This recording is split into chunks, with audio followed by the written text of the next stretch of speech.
क्या कार्यक्रम है मिनट? देश के यशस्वी प्रधानमंत्री, वाराणसी के लोकप्रिय सांसद, अपनी संसदीय क्षेत्र में जिसको वो संबोधन में कहते हैं मेरी काशी, आगामी 15 जुलाई को अपने काशी में अपनी जनता के बीच में आ रहे हैं प्रधानमंत्री जी। लगभग 10:30 बजे वाराणसी एयरपोर्ट पर पहुंचेंगे। 11 बजे BHU के एक जनसभा स्थल पर पहुंचेंगे, जहां से 280 परियोजनाओं का लोकार्पण और शिलान्यास करेंगे, जिसकी लागत 1583 करोड़ रुपए है। उसके उपरांत आदरणीय प्रधानमंत्री जी रुद्राक्ष कन्वेंशन सेंटर जाएंगे, उसका भी लोकार्पण करने का काम 15 जुलाई को कर रहे हैं,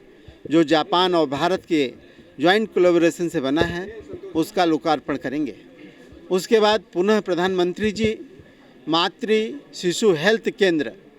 BHU जाएंगे। वहाँ 3rd वेरिएंट की जिसकी चर्चा, जिसकी संभावना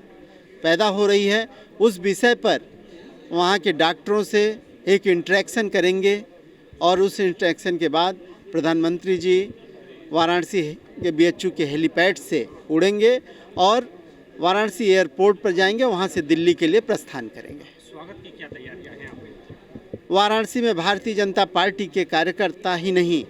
वाराणसी के आम जन भी अपने सांसद का, जिससे वो बहुत आत्मिक रूप से जुड़ाव महसूस करता है, उसके स्वागत के लिए जन जन उस दिन लोग, कोई सामाजिक संस्था चौराहा सजा रही है, कोई शहर सजा रहा है, कोई अपने अपने तरीके से अपनी भावनाओं को प्रदर्शित करने के लिए वाराणसी का जनमानस उद्वेलित है और वो चाहता है कि अपने सांसद का जो 1582-83 करोड़ का जो सौगात है, जो वाराणसी के समग्र विकास का एक चिंतन है, जो आध्यात्मिक और भौतिक विकास का एक चिंतन है, जो हम कह सकते हैं कि कभी वाराणसी और काशी पौराणिक रूप से और आध्यात्मिक रूप से जाना जाता था, आज उसके आध्यात्मिक स्वरूप में भी बृहद वृद्धि हुई है, बाबा का धाम का बृहद वृद्धि हुई है। उसके साथ साथ आज वाराणसी पूरे विश्व में एक विकसित और मॉडल सिटी के रूप में भी जाना जाता है, एक आर्थिक केंद्र के रूप में भी जाना जाता है, और ये सब का जितना भी श्रेय जाता है वो वाराणसी के सांसद आदरणीय प्रधानमंत्री नरेंद्र मोदी जी को जाता है। तो यहाँ की जनता ये महसूस करती है, उनसे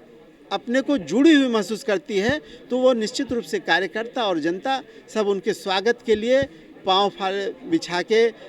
पलक फावड़े बिछा के खड़े हैं। जी, उनके एम्बेसडर के नेतृत्व में एक डेलीगेशन आ रहा है और वो भी उस रुद्राक्ष कन्वेंशन सेंटर के लोकार्पण में वो भी रहेंगे।